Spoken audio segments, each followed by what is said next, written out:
All right, so episode number 5, and it's all about being yourself. And as we go through the journey of life, it's so important to understand that you're creating everything that you're experiencing. So the way people are responding to you, you're actually creating that.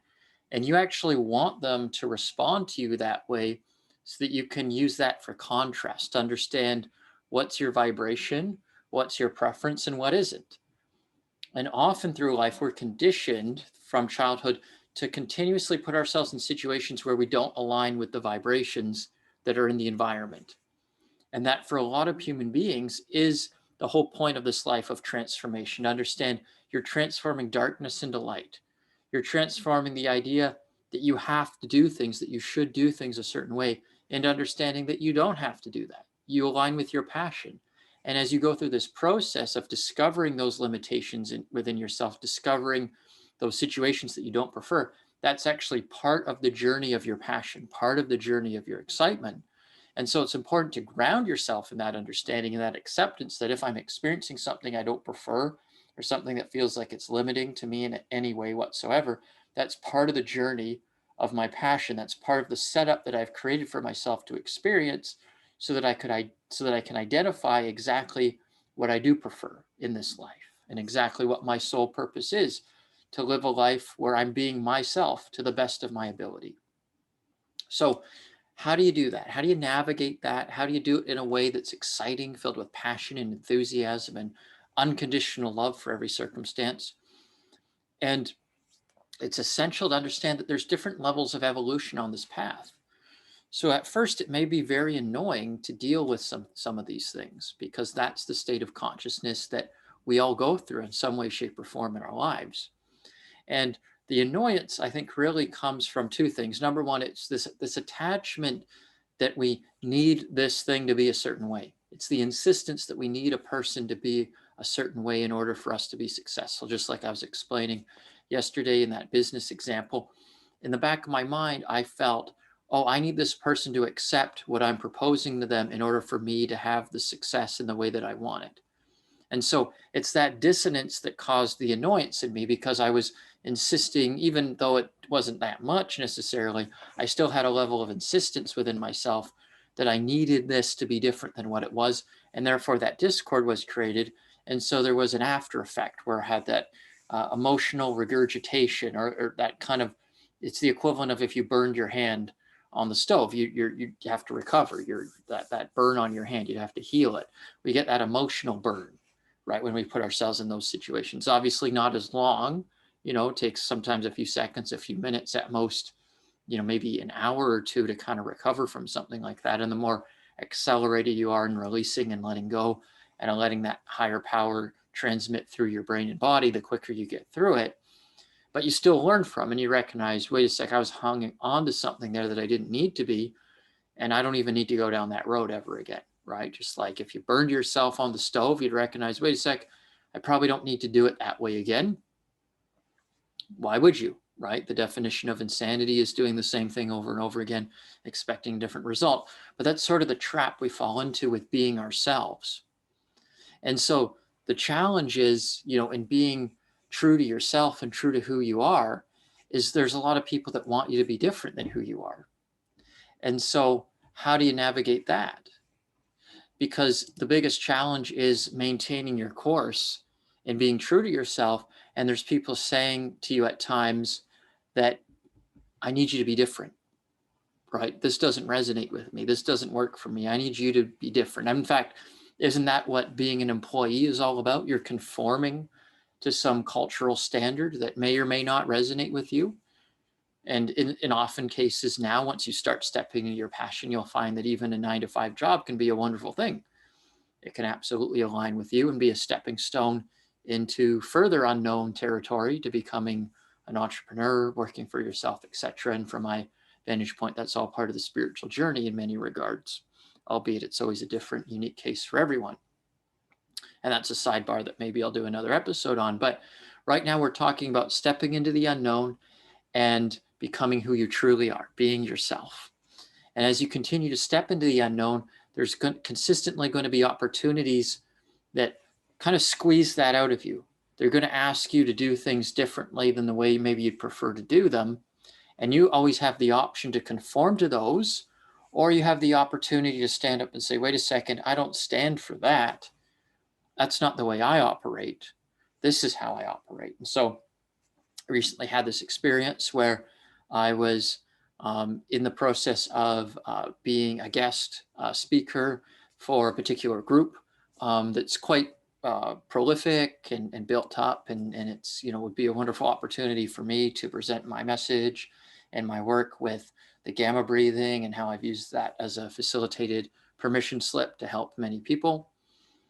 And one of the things that I just received a response from is that when I share with their audience, they want me to present it in a certain way, and they want me to omit certain aspects of my story or of who I am in order to match their audience. And so that seems like a reasonable request, I suppose. On the surface is like, well, this aspect doesn't really resonate with our audience, so leave that out, but cover the ones that do. But the challenge that comes up with that is if it's the crux of the message that they want you to leave out, and then kind of just leave the exterior, and that's what they want you to teach, then that doesn't work.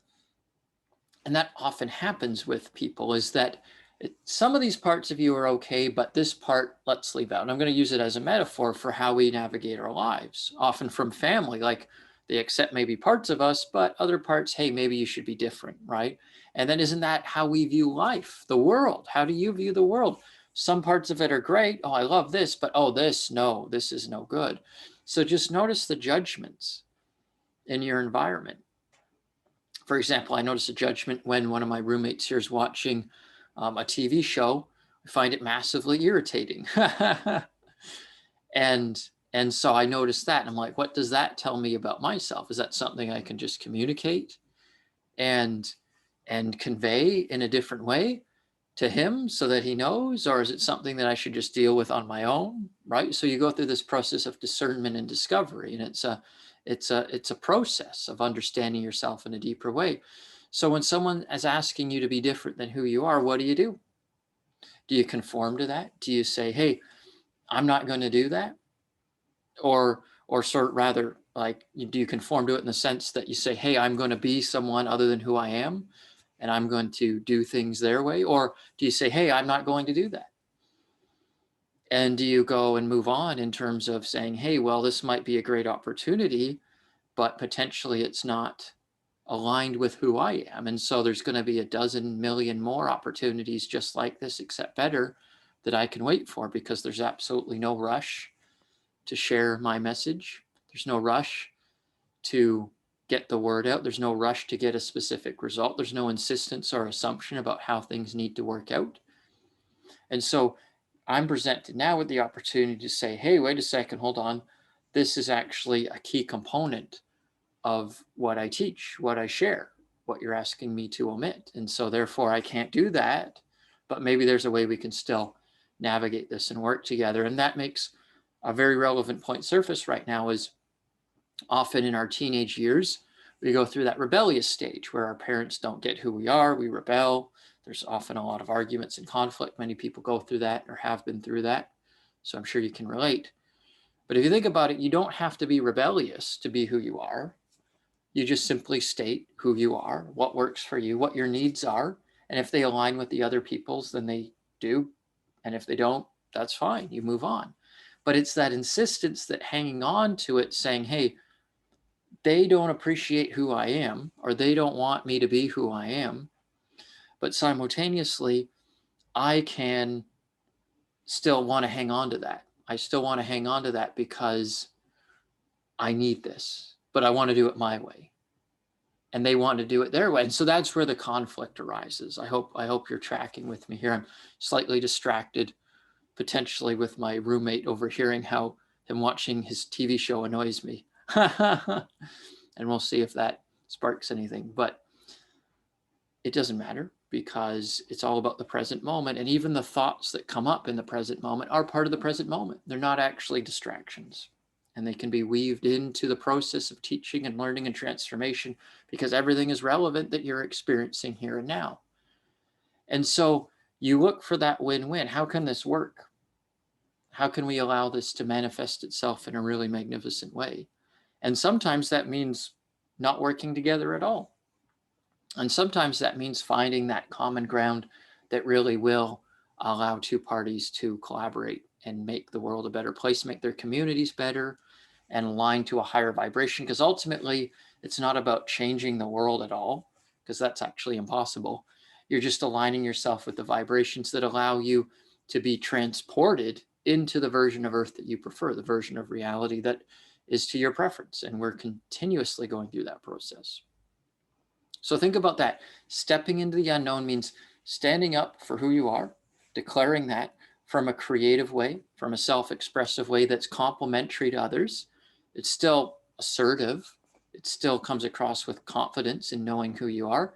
But at the same time, it's respecting other people's points of view. And you don't have to fight against them or battle against them. So hopefully that makes a lot of sense to you guys. There's another really brief example that's very important here that I do want to share. And I'll spend a few more minutes on this. I worked with a client one time, and it was an interesting setup. It wasn't my traditional setup. And as a gentleman who had a lot of resistance to changing and transformation, and even my own creation of that came from a place, I wouldn't necessarily say from scarcity, but it came from a place that wasn't total alignment. Part of the journey, though, that's perfectly fine. There's no big deal about that. And I remember we reached a point working with him, and it was just me at the time working with him. So I reached a point working with him where he was really resisting part of the process. And he asked me to stop bringing up part of the process, stop bringing this into it, find another way. And I said to this client, I said, hey, you can't do that, because what you're actually asking me to do is essentially take the engine out of the car and drive, and you're asking me to still drive you to your destination. So it's impossible. What you're asking me is not possible, and therefore it's not going to be a win-win here. So at that point, I was able to find a creative solution. I brought in another partner to facilitate with that client, and things worked out more or less for that. It was, passing it on to someone that was potentially more capable of helping that person, or more qualified, or more maybe aligned with that experience more than anything, because that experience was something I was very happy to get off my plate. So it's not even a matter of qualifications. It's a matter of alignment. It's a matter of what's in vibrational resonance with you in any given moment, and having that authority within yourself to say, hey, I don't need this. It doesn't matter what the profit potential is monetarily. That is relevant to the outcome maybe, but to consider it and force yourself to do something that you're not aligned with in order to insist on getting a certain financial benefit or outcome, that to me is insane. And that to me perpetuates suffering and gives your power and authority away to an external source, in this case, money, which many people are doing. And in my reality, that just doesn't seem to need to exist anymore, which is wonderful. But at the same time, you have to transition into that. You have to be honest with yourself about your beliefs and why you're viewing the world the way you are, why you're viewing money the way you are, why you're viewing a particular opportunity the way that you are. And are you having total self-honesty in how you're approaching it? And as you start to uncover that honesty within yourself and realize there has been a level of self-deception there, that's when you're taking those first steps into the unknown. And that's when you're truly, maybe for the first time consciously, or maybe to the greatest level consciously than you ever have before in the past, allowing yourself to be who you truly are in the greatest way. So thank you for joining me on another amazing episode of Phoenix Rising Live. I will see y'all tomorrow, and enjoy being yourselves and having total authority and confidence as you step into the unknown and allowing your light to shine brighter and brighter, and declaring it to the world in your most creative, expressive ways that are complementary to everyone involved in the process of your own soul's evolution. Thank you. See you next time.